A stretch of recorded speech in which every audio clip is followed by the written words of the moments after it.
नमस्कार, मैं हूं गौरव प्रतीक और आप देख रहे हैं नव भारत टाइम्स ऑनलाइन। सर आपको बहुत-बहुत स्वागत है और ढेर सारी शुभकामनाएँ आपकी फिल्म रानीगंज के लिए। जी, सबसे शुक्रिया। पहले आपके शब्दों में आपकी फिल्म और आपका किरदार। जी, मेरी फ़िल्म का टाइटल जो है mission Raniganj the great Bharat rescue. तो टाइटल से समझ में आ रहा होगा कि किसी मिशन के ऊपर फ़िल्म है। तो हमारा जो मिशन है 65 माइनर्स जो 90s में एक कोयला खदान में ट्रैप्ड हो गए थे, फँस गए थे। उनको श्री जसवंत सिंह गिल जी ने अपनी जान पर खेल कर बचाया।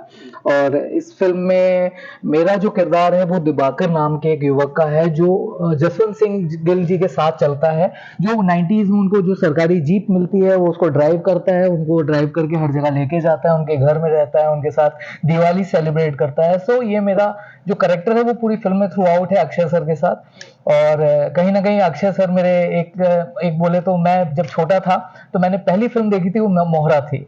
तो मैंने उनको पहली बार स्क्रीन पे देखा और आज उनके साथ स्क्रीन शेयर कर रहा हूँ, तो ये मेरे लिए प्राउड मोमेंट है। और ये कैसे फिल्म मिली आपके पास? कैसे किसने ऑडिशन दिया था? कितने दिनों में आपने साइन किया था? ये फ़िल्म चूँकि मैं बहुत सालों से इंडस्ट्री में हूँ, तो पूजा भगनानी जी, वासु जी और सब पूरी एंटरटेनमेंट इस जो पूजा एंटरटेनमेंट यहाँ से कनेक्ट हूँ, तो पूजा जी को मैं हमेशा मतलब उनको मैं as a God mother respect करता हूँ मेरी। तो उन्होंने उनसे मेरी बात हुई तो उन्होंने कहा कि बेटा एक फ़िल्म शुरू हो रही है तो जाके मिल लेना डायरेक्टर से। तो मैं डायरेक्टर को मिलने गया, टीनू सर से मुलाकात हुई और मुझे पता है मैंने उनके बारे में स्टडी की हुई थी और मैंने देखा हुआ था उनकी फ़िल्म रुस्तम और 90-20 लंदन। तो मैं काफ़ी प्रभावित था उनकी फ़िल्मों से, तो मैं सर के पास गया और मैंने बोला कि सर मुझे इस फ़िल्म में काम करना है। तो टीनू जी बोले बेटा तुम लेट हो गए, फ़िल्म की कास्टिंग कंप्लीट हो गई है, कुछ भी नहीं बचा है। मैंने कहा सर मुझे एक एक एक सीन भी दे देंगे ना मैं करने के लिए तैयार हूँ बिकॉज़ अक्षय सर के साथ मुझे स्क्रीन शेयर करना है। तो बोले कि ठीक है तुम 2 दिन का टाइम दो मैं बताता हूँ। तो 2 दिन बाद पूजा एंटरटेनमेंट से फ़ोन आया कि एक रोल है ऐसा उसके लिए एक लुक टेस्ट दे दीजिए, एक ऑडिशन दे दीजिए। मैंने वो सारा कुछ किया। देन फाइनली मेरा सिलेक्शन हुआ इस फ़िल्म के लिए। अक्षय के साथ तो कितने सीन मिले आपको टोटल? अक्षय अक्षय जब मैंने सर से पूछा टीनू जी से कि मेरा रोल क्या है, कैसा क्या है सर आप बताएँ क्योंकि मैं डायरेक्टर का एक्टर हूँ। तो उन्होंने सिर्फ़ इतना बोला तुम अक्षय के साए हो। जहाँ-जहाँ अक्षय वहाँ-वहाँ तुम, उनकी तरह तुम साई की तरह चल रहे हो, चाहे वो घर जा रहे हैं, वो रेस्क्यू में जा रहे हैं, तो जो 90s की जो जीप थी पुरानी वाली, जो भारत सरकार की पहले हुआ करती थी, तो वो चीज़ मैं खुद ही ड्राइव कर रहा हूँ, तो उनको घर से लेके जाना है, ऑफ़िस ले जाना और फिर रेस्क्यू मिशन में पूरा हमारा ब्रिज के पास एक जाम लग जाना, जहाँ पे पूरा क्राउड था, जहाँ अक्षय सर ने बोला कि दिवाकर क्राउड हटा तो जी साहब जी करके, सो पूरा फ़िल्म में स्टार्ट टू एंड कहीं न कहीं मैं उनके साथ दिखूँगा आपको। कैसा अनुभव रहा? बहुत अच्छा। चूँकि हमारा फ़िल्म का शूट लंदन में हुआ और इसके बाद रानीगंज, दुर्गापुर जो रियल बेस्ड लोकेशंस हैं वहाँ हुआ, मुंबई में हुआ कुछ पार्ट शूट। तो बहुत अच्छा एक्सपीरियंस था। वो अक्षय सर बहुत एनर्जेटिक है और उनके साथ बहुत कुछ सीखने को मिलता है। मतलब लाइक कि उनके मतलब आज इस एज में भी वो इतने एनर्जेटिक रहते हैं लाइक कि हम लोग के साथ वो कभी-कभी थ्रो और कैच खेलते थे। बॉल को लेके फेंकते थे बोले कैच कर। तो सब ग्रुप में बना के मस्ती करते थे। इवन मैंने उनसे 30 पाउंड्स भी जीते उस समय यूके में। वहाँ पे उन्होंने बोला कि मुझे जो क्रिकेट में आउट करेगा तो उसको 10 पाउंड। तो ऐसे मैंने 30 पाउंड जीते। तो वो क्रिकेट बहुत अच्छा खेलते हैं। मैंने तो पहली बार देखा, मुझे नहीं पता था।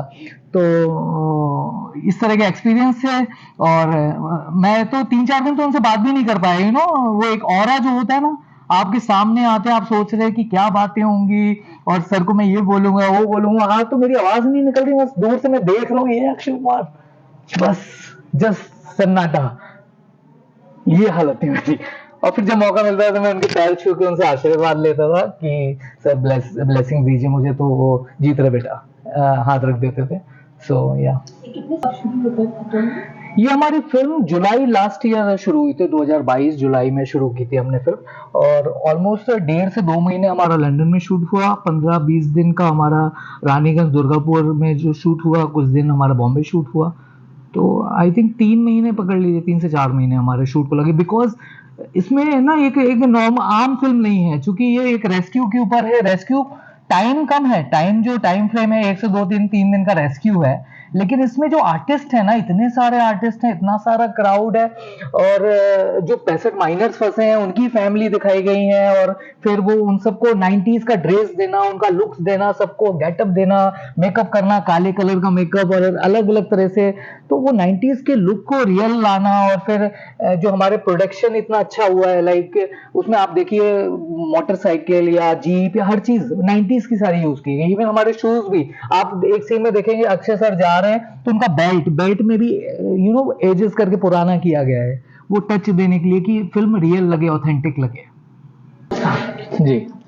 रानीगंज में कितना पूरा शूट हुआ है इसका, जहाँ पे एक्चुअली इंसिडेंट हुआ था? रानीगंज में चूंकि देखिए ये सब हमारी फिल्म है तो हमें एक लिबर्टी लेके चलना पड़ता है, फिल्मी लिबर्टी, तो हम ये नहीं कह सकते कि हम यहाँ शूट कर रहे हैं तो इधर ही की लोकेशन होनी चाहिए, जहाँ की हमने कहानी उठाई लोकेशन सारी वहाँ की हुई। लेकिन फिर भी हमारे डायरेक्टर, हमारे प्रोड्यूसर्स ने डिसाइड किया कि जहाँ की फिल्म है वहाँ पे भी हमें कुछ पोर्शन शूट करना है, तो कई ऐसे पोर्शन जो एक्चुअल में हमें फील कराना था कि एक्चुअल में रियल है, तो हमने उसको फिल्मी बना के रियल लोकेशंस पे जाके शूट किया।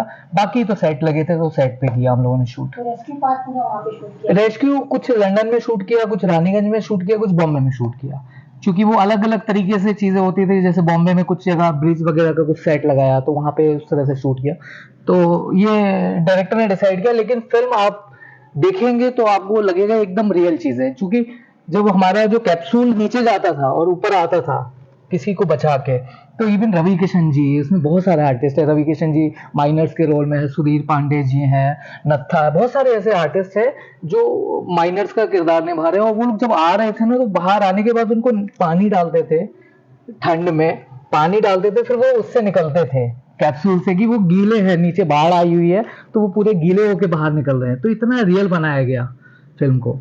पहली फिल्म का टाइटल क्या था? कैप्सूल गिल था? पहले फिल्म का नाम था कैप्सूल गिल, क्योंकि जसवंत सिंह गिल ने जो रेस्क्यू किया वो एक कैप्सूल की मदद से किया, तो लोग उनको कैप्सूल गिल बोलने लगे थे, जसवंत सिंह गिल को, तो हमारा टाइटल फिल्म का कैप्सूल गिल रखा गया।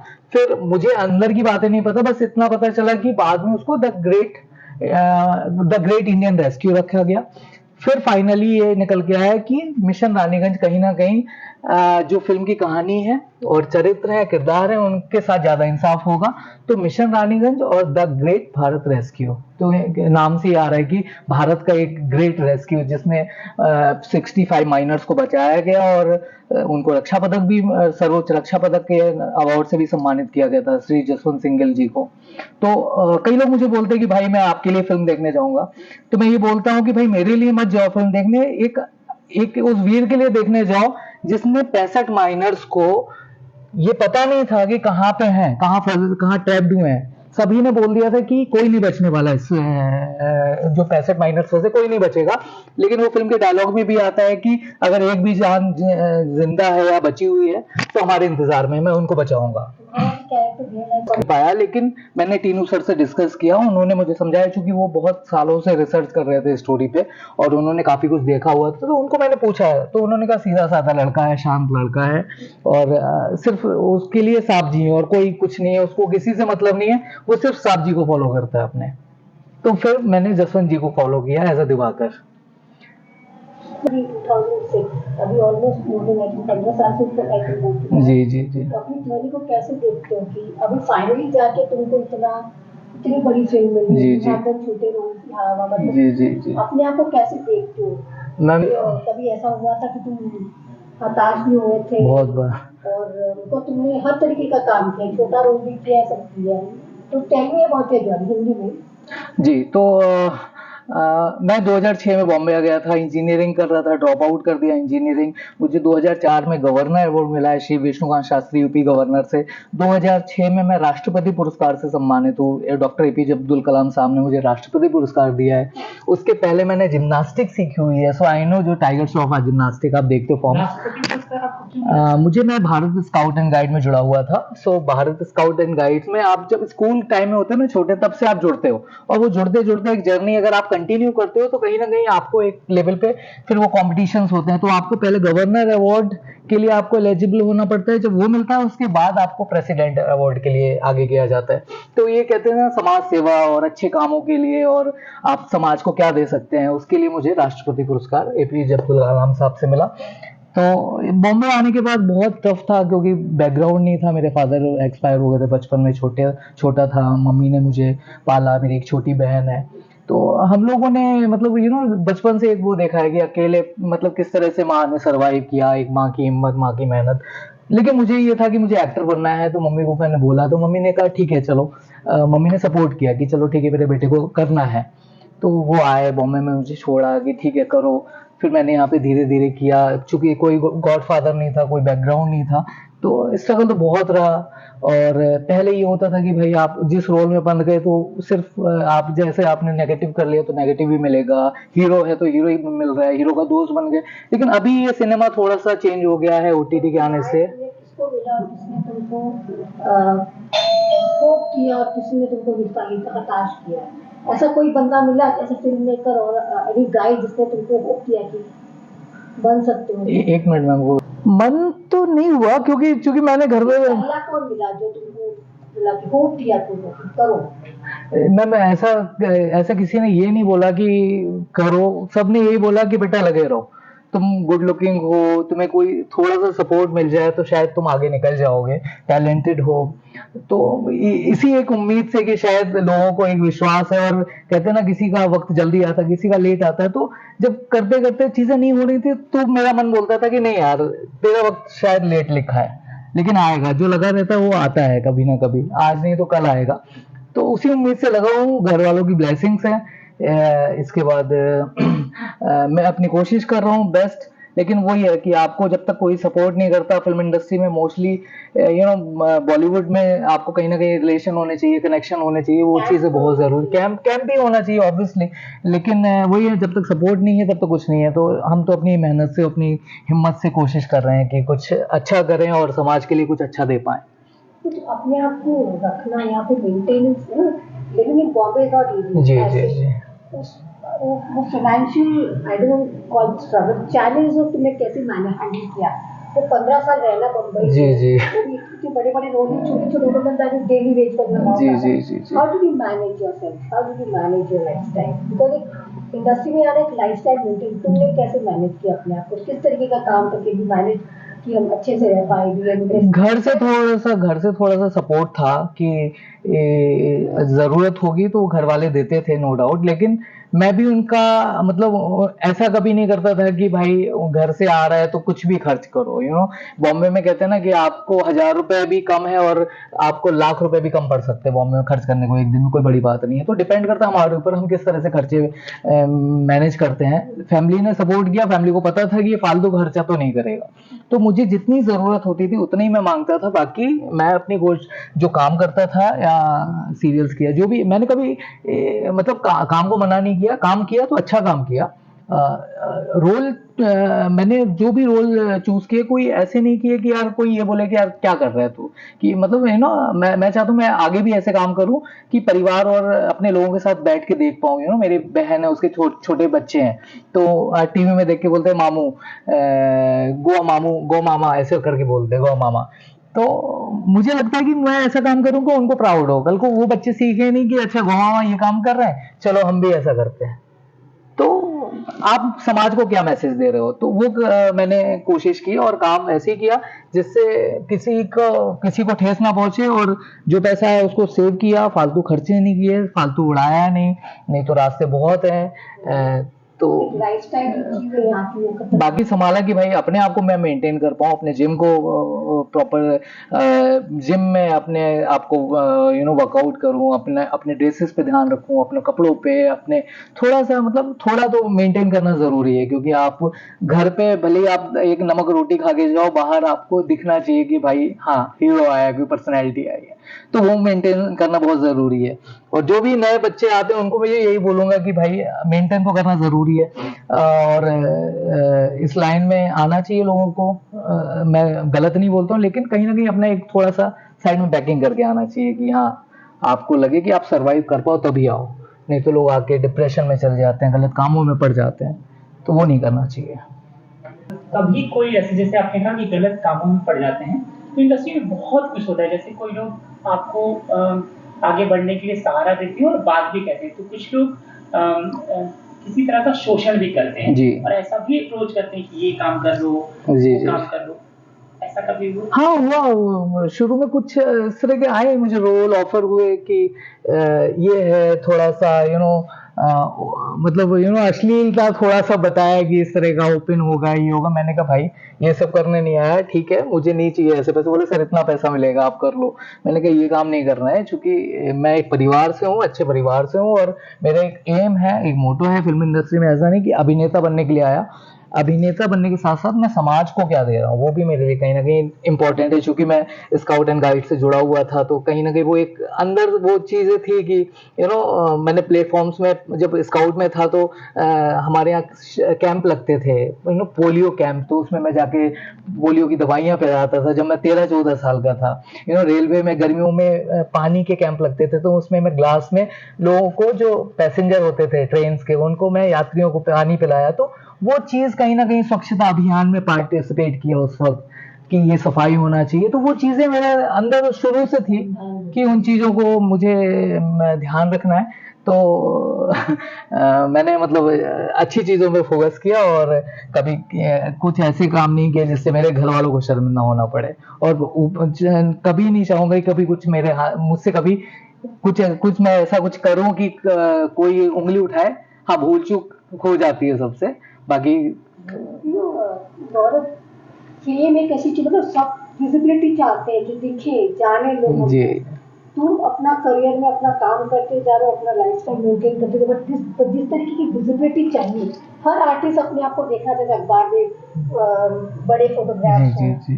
तो वो सपना तुमको कहाँ दिखता है, कहाँ कहाँ जाके दिखता है वो सपना इतना बड़ा कि उसी गौरव प्रतीक और लखनऊ को पढ़ के बोलेगा, अरे गौरव अराइव्ड, बोलते हैं ना, arrived, finally you have arrived, your journey still going on. Yes, yes, तो कहाँ तक तुम्हारा सपना है कि ये बिकॉज तुम 2006 से शुरू किए हो जी। और तुम कंटिन्यूसली करते जा रहे हो, ये नॉट इवन कि तुमने छोटा बड़ा दूसरा काम किया। बहुत सारे लोग दूसरा काम कर पा रहे थे क्योंकि करियर नहीं बन पाता। जी, जी।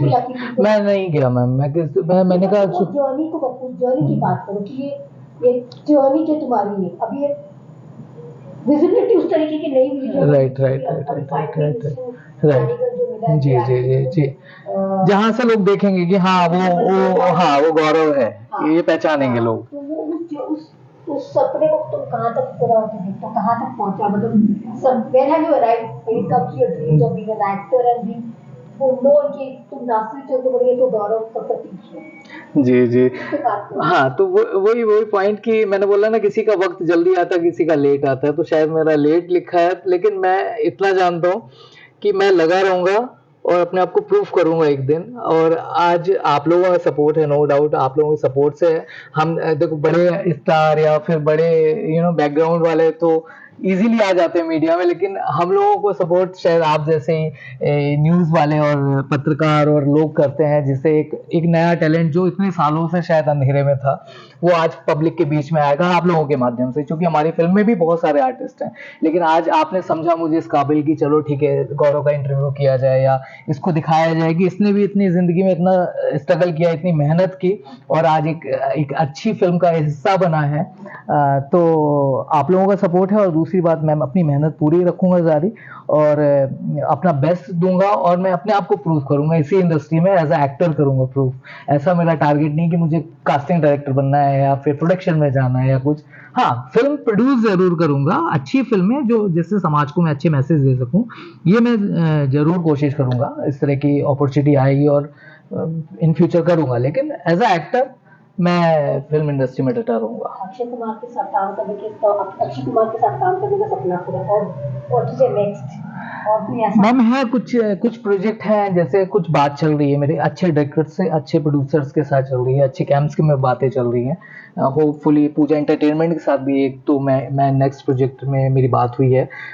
इवन अभिषेक दुधैया जी, अभी मीटिंग हुई है, मैं नाम ज़्यादा नहीं बोल सकता, लेकिन हाँ बस अभिषेक जी जिन्होंने भुज बनाई थी, तो उनसे मेरी मीटिंग हुई है। होपफुली अगर वो चाहेंगे, वो प्यार देंगे, तो शायद उनकी नेक्स्ट मूवी में भी रहूँगा। इसके अलावा मैंने एक एड फिल्म की अभी अजय देवगन जी के साथ, गो गैस के लिए। सो ये है, और इतने सालों में इतना रिलेशन बन गया है कि चलो ठीक है, लोग जो उस समय स्ट्रगल कर रहे थे आज वो कहीं ना कहीं स्टैब्लिश हो गए हैं, तो वो लोग भी कुछ सोचते हैं कि चलो ठीक है गौरव, तब मैं तुम्हारे लिए नहीं कर पाया था, अब करूंगा। तो उन लोगों को देख के कि यार कोई तो है मेरे लिए, कोई तो है, तो कहीं तो क्लिक होगा। कास्टिंग डायरेक्टर कितना, बिकॉज कास्टिंग डायरेक्टर ये अभी दिस इज अ मीडियम, जी जी जी। whether you like it or not, तो किस तरीके का एक्सपीरियंस रहा है तुम्हारे? कास्टिंग डायरेक्टर्स का मैम मैं किसी को कुछ बोलूंगा नहीं, बस इतना ही बोलूंगा कि आपको कास्टिंग डायरेक्टर्स का क्या है ना, सबकी अपनी अपनी लॉबीज हैं, सब अपने अपने बैनर खोल के बैठे हुए हैं, अलग अलग कास्टिंग वालों ने अपने अपने ऑफिस डाले हुए हैं।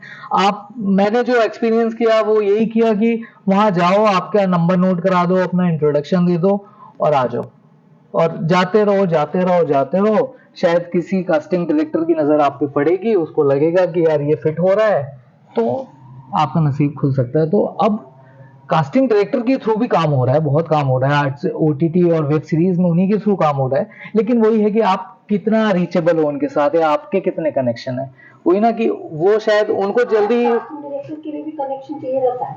ऑब्वियसली आप अगर बड़े कास्टिंग डायरेक्टर के पास जा रहे हो तो उनके साथ आपका डायरेक्ट इंटरेक्शन होना चाहिए ना, क्योंकि मेन जो कास्टिंग डायरेक्टर है वो तो ना, मैं नाम नहीं लूंगा, लेकिन वो तो डायरेक्ट नहीं मिलेगा ना मुझसे, उनके असिस्टेंट के नीचे और असिस्टेंट्स हैं, टैलेंट सेकेंडरी हो गया है। वो हर जगह है मैम, हर जगह है। आज आज टैलेंट को, आज मैं जिम्नास्टिक जानता हूँ, आज मैं हैंड स्टैंड कर लेता हूँ, बहुत सारी चीजें, आज मैं राइटिंग करता हूँ, पोइट्रीज में लिखता हूँ, सो बहुत सारी चीजें हैं। लेकिन वही है, जब तक मेरा टैलेंट दुनिया के सामने नहीं आएगा, पब्लिक का प्यार नहीं मिलेगा, पसंद नहीं करेगी, तो फिर वही है, स्ट्रगल करते रहो करते रहो। कास्टिंग डायरेक्टर की बात हुई, कभी किसी भी तरह की कोई कास्टिंग काउच जैसी चीज का सामना करना पड़ा, या कोई ऐसी बातचीत हुई हो जो आपने इग्नोर किया हो? कास्टिंग काउच नहीं सर, कास्टिंग काउच तो नहीं हुआ मेरा, लेकिन हाँ ऑफर तो आते थे वो शुरू में बहुत। मैं अभी तो दाढ़ी में रहने लगा हूँ, पहले क्लीन शेव में रहता था, नया नया चॉकलेटी बॉय था, तो कई लोग अप्रोच करते थे। ये जो अप्रोच होते हैं, किस तरह की भाषा, क्या बात कहते हैं? कुछ नहीं, अरे तुम तो बहुत स्वीट हो, यहाँ बैठो ना पास में, तुम्हारे हाथ बहुत सॉफ्ट है, या तुम्हारे हाथ बहुत हार्ड है, अलग अलग सबकी लैंग्वेज। तो शुरू में मुझे गुस्सा आ जाता था, क्योंकि वो भी कहीं ना कहीं एक समाज का हिस्सा है, तो ठीक है, सबकी भावनाओं की कदर करना चाहिए, तो मैं उनकी भावनाओं की कदर करता हूँ कि ठीक है, वो जैसे हैं वो ऐसे हैं, आप जैसे हो ऐसे रहो, तो मैं किसी को कुछ गलत नहीं बोलूंगा। हाँ ये है, लेकिन कास्टिंग में जरूर होता है कि भाई जैसे कास्टिंग डायरेक्टर्स, जब कुछ कास्टिंग डायरेक्टर्स ऐसे भी करते हैं कि लाइक कि आप जैसे जो मैं आपकी रिक्वायरमेंट आई, डायरेक्टर ने रिक्वायरमेंट दे दी किसी करेक्टर की, और वो जो करेक्टर करना है तो वो अपना जो बंदा होगा उसका बहुत अच्छे से ऑडिशन कर लेंगे, बाकी कितने भी टैलेंटेड आते रहो, हाँ ठीक है बेस्ट है, very good very good very good, वो करके हाँ ठीक है हो गया हो गया। अब एक एक्टर कितना दिखा सकता है, एक ऑडिशन में एक छोटा सा कैमरा लग जाता है सामने, उसमें बोलते हैं कि ये लुक नहीं दो, यहाँ लुक नहीं दो, कैमरे में देखो, और वहां पे आपको परफॉर्म करना है। तो मैं तो मोस्टली सर नर्वस हो जाता हूँ कास्टिंग, जब ऑडिशन के लिए जाता हूँ ना, तो मैं पता नहीं बड़े कैमरे में बड़े आर्टिस्ट के साथ बहुत इजीली काम कर लेता हूँ, लेकिन जब वो एक कैमरा लगता है और मुझे ऑडिशन के लिए बोला जाता है ना, मैं एकदम पता नहीं नर्वस हो जाता हूँ, मुझे लगता है सबसे बेकार एक्टर मैं हूँ, बिकॉज शायद मैं उस वक्त अपना बेस्ट देने का सोचता हूँ कि ये भी कर दो वो भी जो भी हो। तो लेकिन वही है कि वही लॉबी है कि भाई आप कास्टिंग डायरेक्टर्स के साथ आप कनेक्शन में हैं, बहुत सालों से लोग जानते हैं, तो आपको, क्योंकि बड़े कास्टिंग डायरेक्टर से आप डायरेक्ट नहीं मिल सकते हो, तो आपको नीचे असिस्टेंट्स या और उनके असिस्टेंट से आपको कनेक्शन बनाने पड़ेंगे, फिर धीरे धीरे फिर आपकी नज़र पे आप उनके आ गए कि हाँ बड़ा कास्टिंग डायरेक्टर आपको देखता है कि हाँ यार चलो ठीक है, और आप कंटिन्यू जा रहे हो, तो जाके शायद आपको बोले कि चलो आ जाओ, इतने दिनों से आ रहा है, चक्कर लगा रहा है, तो वही है मैम, स्ट्रगल है। ओके गौरव, अब रानीगंज के अलावा जो और फिल्में जिनके बारे में आप बता सकते हैं कि ये आपने साइन की है या रिलीज के लिए तैयार है, कोई वेब सीरीज भी या जो भी काम? वेब सीरीज में अभी हाल ही में मैंने कशिका क्रिएशन फिल्म्स के साथ 2-3 वेब सीरीज की हैं, जो जियो सिनेमा और एमएक्स प्लेयर में जिनका चल रहा है रिलीजिंग का, तो वो 2-3 मेरी वेब सीरीज है। इसके अलावा एल्बम मेरा उस तेरी की बात है, बिफोर यू, और क्यों गए तुम, इस पे एमएक्स प्लेयर इसमें रिलीज हो चुका है। और इसके बाद मेरे कुछ प्रोजेक्ट्स हैं जो बात हुई है, कंफर्म नहीं है, लेकिन जब वो शुरू होंगे तभी, मैं तो अभी ये बोलता हूँ जब कंफर्म होगा मैं सेट पे जाऊंगा तब मैं कंफर्म समझता हूँ, नहीं तो क्या होता है ना, कई बार आप फाइनल हो जाते हो, आपको डेट्स आ जाती हैं, जो मेरा अभी लास्ट एक दो फिल्मों में हुआ भी कि फाइनल है सब कुछ। और फिर अब नाम नहीं लूंगा, बड़ी फिल्म है जो अभी चल रही है शूट, शायद मैं कभी बाद में बताऊं। तो केस हो गया। हाँ, रिप्लेस हो गया ऑब्वियसली, कि मुझे डेट्स आ गई और मुझे स्टार कास्ट का पता चल गया, स्टार कास्ट हो गई, डेट आ गई, इतने दिन का यहाँ पे शूट है आपका, और मेरे करेक्टर का नाम आ गया। लेकिन कुछ इंटरनल चीजें वही कि लॉबी इंटरनल चीजें हुई कि भाई इसको क्यों ले रहे हो, इसको ले लो, ये तो अपना है करके। बाद में मुझे पता चलता है कि भाई आपका नहीं हो पाया, सॉरी। तो ठीक है, लाइफ। आपसे बात करने के लिए बहुत बहुत शुक्रिया, ढेर सारी शुभकामनाएं Raniganj. Thank you Sanjay ji, and thank you Bharti ji, and thank you Navbharat Times Hindi English both, कि आप लोग हम जैसे नए कलाकारों को जो इतने सालों से मेहनत कर रहे हैं, आज आप लोगों की वजह से हम लोग पब्लिक तक आ रहे हैं, और आप लोगों के माध्यम ही होता है जिससे हम लोग पब्लिक और आम जनता तक पहुंचते हैं और उनका प्यार मिलता है। फिर हम लोग कहीं ना कहीं एक कहिए तो सुशांत सिंह राजपूत या कार्तिक आर्यन उन जैसे कुछ स्टार बनते हैं। So thanks to you both and your all team.